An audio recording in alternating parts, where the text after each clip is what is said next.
ಈ ಕಾಂಗ್ರೆಸ್ ನಮ್ಮ D K Shivakumar ಅವರು ಅಧ್ಯಕ್ಷರಾದ್ಮೇಲೆ ಸರ್ಕಾರಕ್ಕೂ ಕಾಂಗ್ರೆಸ್ ಪಾರ್ಟಿಗೂ ವ್ಯತ್ಯಾಸನೇ ಇಲ್ಲ. ಇಲ್ಲಿನ ದುಡ್ಡೆಲ್ಲ ಅಲ್ಲಿಗೆ ತಗೊಂಡು ಹೋಗ್ತಾರೆ. 187 ಕೋಟಿ ತಗೊಂಡು ಕಾಂಗ್ರೆಸ್ ಅವರು ಹಂಚಿದ್ರು, ಅಲ್ಲಿ ಬಳ್ಳಾರಿಯಲ್ಲಿ ಹಂಚಿದ್ರು.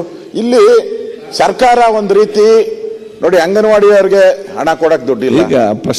ಅಲ್ಲ, ಅದರದೇ ಪ್ರಶ್ನೆ, ಇವ್ರಿಗೆ ಹೆಂಗ್ ದುಡ್ಡು ಕೊಡ್ತಾರೆ? ಕಾಂಗ್ರೆಸ್ ಕಾರ್ಯಕರ್ತರಿಗೆ ಯಾವ ಲೆಕ್ಕದಲ್ಲಿ ನೀವು ನಮ್ಮ ಈ ಕರ್ನಾಟಕದ ಜನರ ಟ್ಯಾಕ್ಸ್ ಪೇಯರ್ಸ್ ಹಣ ಮೈಕ್ರೋ ಫೈನಾನ್ಸ್ ದುಡ್ಡು ಕಟ್ಟಿಲ್ಲ ಅಂದ್ರೆ ಬೀಗ ಹಾಕ್ತಾರಲ್ಲ, ಇಲ್ಲಿ ಕಾಂಗ್ರೆಸ್ ಅಲ್ಲಿ ಯಥೇಚ್ಛವಾಗಿ ದುಡ್ಡು ತಗೊಂಡೋಗಿ ಕೊಡ್ತಿರಲ್ಲ. ನಮ್ ದುಡ್ಡು ಅದು, ಕಾಂಗ್ರೆಸ್ ಪಾರ್ಟಿ ದುಡ್ಡಲ್ಲ. ಅವ್ರು ಕಾಂಗ್ರೆಸ್ ಅವ್ರು ಕಲೆಕ್ಟ್ ಮಾಡಿ ಧೈರ್ಯ ಇದ್ರೆ ಕೊಡ್ಲಿ, ಅವರು ಭಿಕ್ಷೆ ಬೇಡಿ ಕೊಡ್ಲಿ. ಕಾಂಗ್ರೆಸ್ ಅವ್ರು ತಗೊಂಡೋಗಿ ಭಿಕ್ಷೆ ಬೇಡ್ಲಿ, ಹೋಗಿ ರೋಡಲ್ಲಿ ಭಿಕ್ಷೆ ಬೇಡ್ಲಿ ತಗೊಂಡೋಗಿ. ಕಾಂಗ್ರೆಸ್ ಪಾರ್ಟಿಗೆ ದುಡ್ಡಿಲ್ಲ, ಕಾಂಗ್ರೆಸ್ ದುಡ್ಡಿಲ್ಲ ಅಂತ ಹೇಳ್ಬಿಟ್ಟು ಭಿಕ್ಷೆ ಬೇಡ ಕೊಡ್ಲಿ. ನಮ್ಮಣ್ಣ ತಗೊಂಡೋಗಿ, ನಾವು tax payers, we are the tax payers. ನಮ್ಮಣ್ಣ ತಗೊಂಡೋಗಿ ಇವ್ರಿಗೆ ಯಾವ ಆಧಾರದ ಮೇಲೆ ನೇಮಕಾತಿ ಮಾಡ್ತೀರಾ? ಒಂದ್ ನೇಮಕಾತಿ ಮಾಡ್ಬೇಕಾದ್ರೆ ಸರ್ಕಾರದ ಆದೇಶಗಳು ಬೇಕಲ್ಲ, ರೂಲ್ಸ್ ಅಂಡ್ ರೆಗ್ಯುಲೇಷನ್ ಬೇಕು. ಅವನ ಈ ವಿದ್ಯಾರ್ಥಿತೆ ಎಷ್ಟಿದೆ? ಅವನೇನು SSLC ಓದಿದಾನ, ಡಾಕ್ಟರೇಟ್ ಮಾಡಿದಾನ, ಪ್ರೊಫೆಸರ್ ಏನು?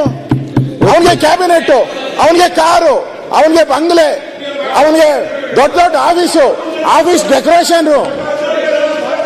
ಯಾರ್ದಣ? ಉತ್ತರ ಕೊಡ್ತಾರಲ್ಲ, ಹೇಳ್ತಾರೆ ಅವರು. ಲೂಟಿ ಇವ್ರಿಗೆ ಕಾಂಗ್ರೆಸ್ ಪಾರ್ಟಿಯಿಂದ ಕೊಟ್ಕೊಂಡ್ಲಿ ಇಂಪ್ಲಿಮೆಂಟೇಷನ್ ಮಾಡಕ್ಕೆ. ಆಯ್ತು, ಉತ್ತರ ಕೊಡದ ಕೂತ್ಕೊಳ್ಳಿ, ಪ್ರತಿಪಕ್ಷನಾಗಿ ಮಾತಾಡ್ತಾರೆ. ಯಾಕೆ ಮಾತಾಡ್ತೀನಿ? ಹಾಗಾದ್ರೆ ಕೊಡಿ, ಅವ್ರು ಹೇಳಿದ್ದ ಸರ್ಕಾರ ಉತ್ತರ ಕೊಡ್ತೀರಾ? ಗ್ರಾಮ ಪಂಚಾಯತಿ ಸದಸ್ಯರಿಗೆ ಸದಸ್ಯರಿಗೆ ಆಯ್ತು, ಮಾತಾಡ್ತಲ್ಲ. ಆಯ್ತು, ಉತ್ತರ ಕೊಡಿ. ಆಯ್ತು, ಈಗ ನಿಮ್ಗೆ ಉಪಕಾರ ಮಾಡ್ಲಿ ಅಂತ ಕೊಟ್ಟಿದ್ದಾರೆ ಅದರಲ್ಲಿ.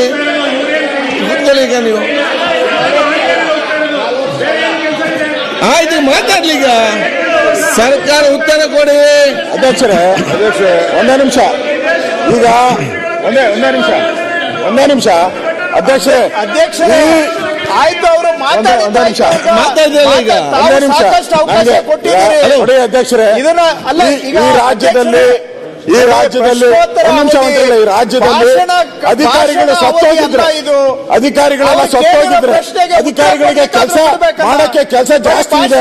ಇಲ್ಲ, ಅಧಿಕಾರಿಗಳು ಸೋಮಾರಿ, ಅವ್ರ ಕೈ ಮಾಡಕ್ಕಾಗಲ್ಲ ಅಂದ್ರೆ ಇವ್ರು ಕಾಂಗ್ರೆಸ್ ಕಾರ್ಯಕರ್ತರು ಬದುಕಿದ್ದಾರೆ.